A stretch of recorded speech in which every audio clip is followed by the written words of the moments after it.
зөөл ойлын салбар тасралтгүй ажиллаж байна. За энэ жижиг дундын хөгжүүлэх сангийн зээлүүд үндэ авч үзээгүй. Авч үзье гэж маш их хөөцөлдсөн боловч үндэ төслийнх нь нэрийн ч авч олж уншиж үзээгүй байдгийн байлээ. Тэгэхээр одоо үндэ цөхрөнгөө барсан. За энэ зээлийн тухай одоо дахиж ярихгүй. Би төрийн худалдаа авалтын тухай нэг санал авалтын тухай нэг санал хэлэх гэсэн. За төрийн худалдан авалтаар дамжуулаад аж ахуй нэгжүүдийг уг нь одоо нөгөө дэмжих гээд байгаа шүү дээ. Тэгтэл бидний салбарт бол бид нар зөөл ойлын салбарт үйл ажиллагаа явуулдаг. Энэ салбар маань өөрөө маш онцлогтой. Маш олон ажлын байрыг бий болгодог. Маш олон ажлын салбарын онцлогоос нь хамаарат төрийн худалдан авалтын тухай хуулинд өөрчлөлт оруулаач. Одоо шийдсэн найруулга явагдах гэж байна.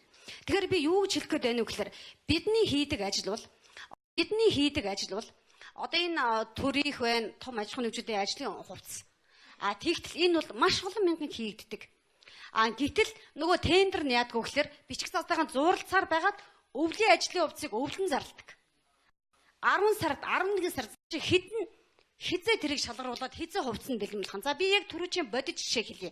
Түрүү жил Улаанбаатар цахилгаан түгээх сүлжээ 11 сард тендер нь зарлагдаад 10 сар зарлагдаад явсаар байгаад 12 сарын 8-ны өдөр урилга өгч байгаа. Манай компани шалгарсан байна л да.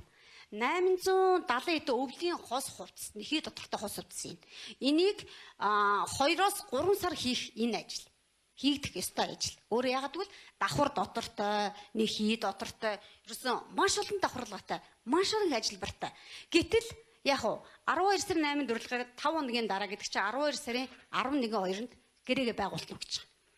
За гэрээгээ очиж байгуулсан чинь 7 хоногийн дараа манай хүмүүс хөлдөж өглөө өстой минь ямар нэгэн аргаар л хувцастай болгоох одоо ямар ч хамаагүй гэл. Гэхдээ юу гэсэн үг юм бэ? Яах гэж энийг тендер зарлаж байгаа юм бэ?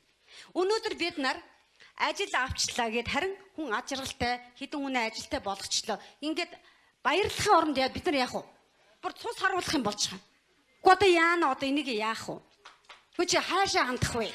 Энэ хөгжил мөн үү? Энэ бидийг дэмжиж байгаа байдал мөн үү?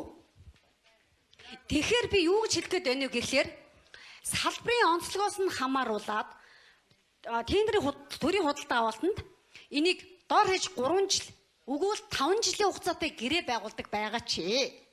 Тэгвэл яах вэ? Альва үйлдвэрлэл гэдэг бол ерөөсөө төлөвлөгөөтэй тасралтгүй явагдаж байж үйлдвэр байдаг байхгүй юу? Тэрнээс биш ганцхан сарын хугацаатай ажил бол үйлдвэрлэл биш ээ. 2хан сарын хугацаатай ажил үйлдвэрлэл биш. Тэгвэл яах вэ? Цагдаа, батлан амлах яам, ТЭЦ 4. Тийм биз дээ. Энэ олон үний оронд үйлдвэрлэл байгаа шүү дээ. Тэгэх юм бол яах вэ? Хэрвээ 3 жилийн хугацаатай, магадгүй 5 жилийн хугацаатай болсон бол энэ бол жинхэнэ дэмжлэг үйлдвэр хөгжинэ. Одоо яаж юм тэгвэл бид нар үннээ дарлуулж байна. Энэ чинь хөгжих биш. Бүр яг хаачж байгаа байхгүй юу? Тэгээд ганцхан ажил аавна. Тэр үедээ л цус харуулхан шахаад нөгөө үйлдвэр чи юуных нь хөгжил үүдээ улам доош боож байгаа. Нөгөө зээлээ аавна. Нөгөө хэдэн үнэтэй яах вэ? Шүнжэнгөн ажиллуулна. Энэ үйлдвэр биш байхгүй юу? Тэрний оронд 3 жилийн хугацаатай гэрээ хийчих юм бол яах вэ? Бид нар за зуныхан цагт энэ өвлийн өвцөн хийгээд тавьчихна. Энийг ойх уу ойн параметрала бөөндöd авах уу аавна. Энэ бол жинхэнэ бодит дэмжлэг юм аа. Тэгэхээр яг салбараас нь хамааруулна шүү хараа. Зөөлөн ойлын салбарын тендерийг дор хэж 3 жил буюу 5 жилийн хугацаатайгаар нэг гэрээ ихтэй ингэж байгаа чи.